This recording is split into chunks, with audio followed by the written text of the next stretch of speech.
Bonjour à tous, aujourd'hui on va vous présenter un PC portable de chez Dell. Ce PC portable c'est le Dell XPS 15 convertible de nouvelle génération, parce qu'il y a déjà eu des convertibles auparavant bien sûr chez Dell. Alors convertible pourquoi? Parce que comme chez les concurrents, on trouve maintenant beaucoup ce format de PC.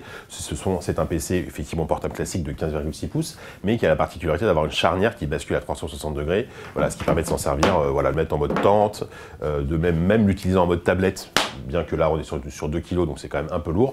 Voilà, c'est pas forcément l'aspect le plus important de ce PC, parce que finalement ça c'est assez classique. La vraie particularité de cet ordinateur, c'est qu'il embarque un nouveau processeur de chez Intel, c'est un Core i5, qui a la particularité de s'accompagner d'une carte graphique dédiée de chez AMD, une Radeon, et c'est une puce qui avait été annoncée au mois de janvier au CES, et là c'est les premiers PC de ce genre qu'on teste. Donc l'intérêt d'avoir une carte graphique comme ça, qui est plutôt performante, c'est de pouvoir jouer à des jeux en Full HD, à un niveau de détail élevé, à 40, 50, 60 images secondes bien sûr en fonction du jeu, sur un ordinateur qui est avant tout un ordinateur de bureautique. Ce n'est pas aujourd'hui comme un PC portable gamer, hein.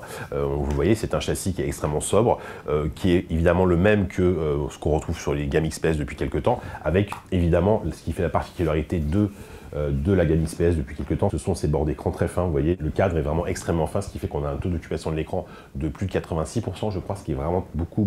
Ça donne un très bel écran, c'est un écran Full HD, hein, comme je disais, qui est tactile. Donc voilà, c'est une très belle machine, honnêtement, c'est une machine qui coûte certes un peu cher, on est quand même à 1800 € pour un ordinateur de 15 pouces, mais qui remplit vraiment son contrat, notamment parce qu'elle a aussi une autonomie de 7h30 en lecture vidéo, ce qui est plutôt très correct. Évidemment, revers de la médaille d'avoir quelque chose d'assez fin et transportable, on est sur du 2 kg. La connectique est limitée puisqu'on a uniquement des ports USB-C et un port micro SD pour installer une carte mémoire. Donc c'est évidemment un petit peu limité.